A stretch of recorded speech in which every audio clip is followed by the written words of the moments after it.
ألم تر كيف ضرب الله مثلا كلمة طيبة كشجرة طيبة أصلها ثابت وفرعها في السماء. اعوذ باللہ من الشیطان الرجیم، بسم اللہ الرحمن الرحیم۔ رب اشرح لی صدری ویسر لی امری واحلل عقدۃ من لسانی یفقہوا قولی۔ اللہم صلی وسلم علی نبینا محمد وعلی آلہ وصحبہ اجمعین۔ السلام علیکم ورحمۃ اللہ وبرکاتہ۔ یہ جو ہم نے سیریز شروع کی ہے فإنی قریب، اس میں ہمارا مقصد یہ ہے کہ ہم قرآن کی دعاؤں اور اذکار کو سمجھنے کی کوشش کریں، اور یہ سمجھنے کی کوشش کریں کہ یہ دعائیں اور اذکار ہمارے لیے کیوں امپورٹنٹ ہیں۔ لیکن اس سب سے پہلے ایک اور چیز بہت اہم ہے، اور وہ یہ کہ ہم یہ سمجھیں کہ قرآن ہماری زندگی میں کیوں امپورٹنٹ ہے، قرآن کی ہماری زندگی میں کیا اہمیت ہے۔ قرآن سے ہمارے بہت سے رشتے ہیں، اور قرآن کے ہماری زندگی میں بے شمار مقاصد ہیں۔ آج ہم ان میں سے کچھ مقاصد کو دیکھنے کی کوشش کرتے ہیں اور قرآن کی اہمیت کو سمجھنے کی کوشش کرتے ہیں۔ سب سے پہلے تو قرآن ہمارے دل و دماغ کو نور اور روشنی بخشتا ہے۔ جب ہم قرآن پڑھ لیتے ہیں تو ہمارا دل و دماغ روشن ہو جاتا ہے، اور ہمارا دنیا کو دیکھنے کا طریقہ بدل جاتا ہے۔ اب ہم ہر چیز کو قرآن کی روشنی میں دیکھتے ہیں۔ ہمارا پرسپیکٹیو، ہمارا ورلڈ ویو قرآن سے ڈیسائیڈ ہوتا ہے۔ ہم ہر چیز قرآن کے نظریے سے دیکھنا شروع کر دیتے ہیں۔ تو سب سے پہلے جو قرآن ہماری زندگی میں اہمیت رکھتا ہے وہ یہ کہ یہ ہمارے دل و دماغ کا نور ہے۔ دوسرا، قرآن گمراہوں کے لیے، بھٹکے ہوئوں کے لیے، راستے سے گمے ہوئے لوگوں کے لیے ہدایت ہے۔ قرآن ہمیں زندگی کا پرپس سمجھاتا ہے، ہمارا مقصد سمجھاتا ہے۔ بعض دفعہ زندگی میں کچھ لوگ ایک جگہ آ کے ٹھہر جاتے ہیں اور انہیں سمجھ نہیں آتا کہ ہماری زندگی کا کیا مقصد ہے۔ ایسے موقع پہ، ایسے ٹائم پہ قرآن ہمیں ڈائریکشن دیتا ہے اور ہر قدم پہ ہماری رہنمائی کرتا ہے۔ قرآن اس کے علاوہ ہمارے لیے انسٹرکشن مینول ہے۔ جیسے کہ ہم دیکھتے ہیں کہ کوئی بھی ہم نئی مشین گھر میں خرید کے لاتے ہیں تو اس کے ساتھ ایک کتاب آتی ہے جو بتاتی ہے کہ اس مشین کا مقصد کیا ہے، اس کو کیسے چلانا ہے، اس مشین کی مینٹیننس کیسے کرنی ہے، اس کی صفائی کیسے ہوگی، اس کی بہترین کارکردگی حاصل کرنے کے لیے کیا کیا جائے، اور اس مشین کا فل پوٹینشیل کیسے اچیو کیا جا سکتا ہے۔ اسی طرح انسانی زندگی کے ساتھ بھی یہ قرآن ایک انسٹرکشن مینول کی اہمیت رکھتا ہے کہ ہم اپنا فل پوٹینشیل کیسے اچیو کریں، اس زندگی کو بہترین طور پر کیسے استعمال کریں۔ اس کے لیے بہت ضروری ہے کہ ہم قرآن کو سمجھ کے پڑھیں، اور تبھی یہ قرآن ہمارے لیے انسٹرکشن مینول کا کام کرے گا۔ پھر قرآن مومنین کے لیے رحمت بھی ہے، مومنین کے دل کا سکون ہے، اطمینان ہے، ہر مسئلے کا حل ہے۔ الا بذکر اللہ تطمئن القلوب۔ صحابہ کرام کہا کرتے تھے کہ اگر ہماری بکری بھی دودھ دینا چھوڑ دیتی ہے تو اس کا حل بھی ہمیں قرآن سے ملتا ہے۔ قرآن مومنین کے لیے تحفہ ہے۔ دنیا اور آسمان میں جو کچھ بھی ہے قرآن اس سب سے بہتر ہے، اور اس چیز کو اللہ تعالیٰ اس طرح سے بیان فرماتے ہیں، سورہ یونس میں آتا ہے، اے نبی ان سے کہہ دیجئے کہ یہ قرآن اللہ کے فضل اور اس کی رحمت سے نازل ہوا ہے، تو لوگوں کو چاہیے کہ وہ اس پر خوشیاں منائیں۔ یہ کہیں بہتر ہے ان چیزوں سے جو تم جمع کرتے ہو۔ یعنی کہ دنیا کی جو بھی ہم خوشیاں، جو رزق، جو پیسہ، جو چیزیں، اولاد، جو بھی دنیا کی خوشیاں آپ سوچ سکتے ہیں، اللہ سبحانہ و تعالیٰ کہتے ہیں کہ یہ اس سب خوشیوں سے زیادہ بڑی خوشی ہے جو تمہیں قرآن ملا ہے، اور لوگوں کو چاہیے کہ وہ اس چیز کو سیلیبریٹ کریں۔ اس کے علاوہ ہمیں قرآن اور حدیث سے پتہ چلتا ہے کہ قرآن شفا ہے، ہماری روحانی، نفسیاتی اور جسمانی بیماریوں کے لیے شفا۔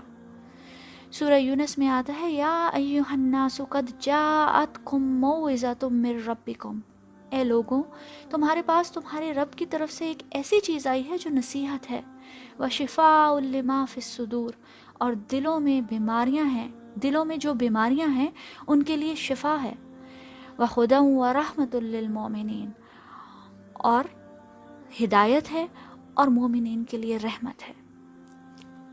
ایک اور جگہ سورہ اسراء میں آتا ہے وَنُنَزِّلُ مِنَ الْقُرْآنِ مَا هُوَ شِفَاءٌ وَرَحْمَةٌ لِّلْمُؤْمِنِينَ، یہ قرآن جو ہم نازل کر رہے ہیں مومنین کے لیے سراسر شفا اور رحمت ہے۔ اور ان سب مقاصد، ان سب امپورٹنسز کے سے بڑھ کر جو چیز ہے وہ یہ ہے کہ قرآن ہمارے لیے معجزہ ہے، ایک ایسا معجزہ جو ہم ہر روز اپنی زندگیوں میں محسوس کر سکتے ہیں۔ نبی پاک صلی اللہ علیہ وآلہ وسلم نے بھی قرآن کو معجزہ کہا۔ ابو ہریرہ رضی اللہ عنہ نے بیان کیا کہ نبی کریم صلی اللہ علیہ وسلم نے فرمایا کہ ہر نبی کو ایسے معجزات عطا کیے گئے کہ انہیں دیکھ کر لوگ ان پر ایمان لائے، بعد کے زمانے میں اس کا کوئی اثر نہیں رہا، اور مجھے جو معجزہ دیا گیا ہے وہ وہی قرآن ہے جو اللہ تعالیٰ نے مجھ پر نازل کی ہے، اس کا اثر قیامت تک رہے گا۔ اس لیے مجھے امید ہے کہ قیامت کے دن میرے تابع فرمان لوگ دوسرے پیغمبروں کے تابع فرمان سے زیادہ ہوں گے۔ یہ صحیح بخاری کی روایت ہے 4981۔ اس کا مطلب یہ ہے کہ جب اللہ سبحانہ و تعالیٰ نے حضرت موسیٰ کو معجزہ دیا کہ فرعون کے دربار میں جائیں اور اپنی لاٹھی پھینکیں، اور دیکھتے ہی دیکھتے وہ لاٹھی سانپ میں تبدیل ہو گئی، یا پھر جب آپ کو حکم آیا کہ آپ اپنا عصا زمین پر ماریں اور سمندر 2 حصوں میں تقسیم ہو گیا، یا پھر حضرت عیسیٰ علیہ السلام کو اللہ سبحانہ و تعالیٰ نے یہ معجزہ دیا کہ وہ مردوں کو زندہ کر دیا کرتے تھے، اندھوں کی بینائی لے آیا کرتے تھے واپس اللہ تعالیٰ کے حکم سے، تو اس وقت جو لوگ موجود تھے ان کے ایمان پر جیسا اثر ہوا ہوگا ویسا اثر ان معجزات کا، ان میریکلز کا ہمارے ایمان پر نہیں ہے، کیونکہ اب یہ معجزے ہمارے لیے معجزے نہیں بلکہ قرآن کی کہانیاں ہیں۔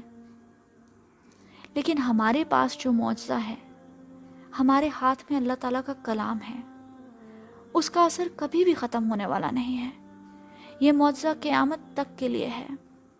جب نبی پاک صلی اللہ علیہ وسلم مکہ میں قرآن کی تلاوت کیا کرتے تھے تو مشرکین اپنے کانوں میں انگلیاں دے دیتے تھے کہ کہیں ان کے کان میں قرآن کی تلاوت نہ پڑ جائے، کیونکہ وہ کہتے تھے جیسے ہی یہ قرآن سنو گے اس کا جادو تم پر ہو جائے گا، یعنی کہ اس قدر اثر قرآن کی تلاوت کا ان کے اوپر ہوا کرتا تھا۔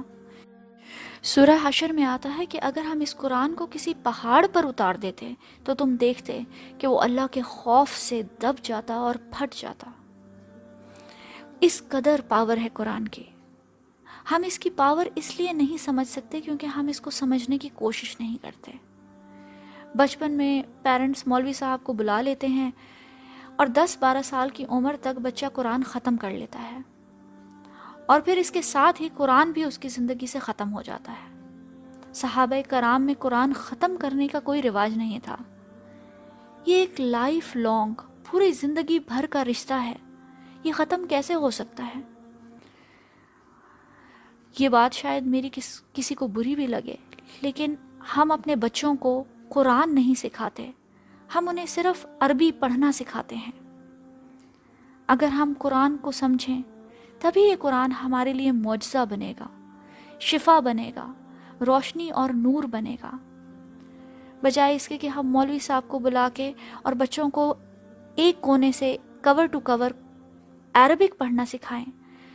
ہم اگر 2 پیج بھی بچوں کے ساتھ روز اس کا ٹرانسلیشن کریں، اس کو ایز اے فیملی سمجھنے کی کوشش کریں، تبھی یہ ہمارے دلوں کا نور بن سکے گا۔ صحابہ کرام ایک وقت میں 10 آیتیں پڑھا کرتے تھے، وہ انہیں یاد کرتے تھے اور پھر انہیں اپنی زندگی میں عمل میں لاتے تھے اور پھر اگلی 10 آیتوں پہ جاتے تھے۔ جیسے قرآن کو سمجھے بغیر ہماری زندگی پر اس کا کوئی اثر نہیں، ویسے ہی ان دعاؤں کو سمجھے بغیر بھی ہماری زندگی پر ان کا اثر نہیں ہو سکتا۔ ہم نے پہلے بھی ڈسکس کیا تھا کہ دعا میں اثر تبھی آتا ہے جب دعا دل سے نکلی ہو۔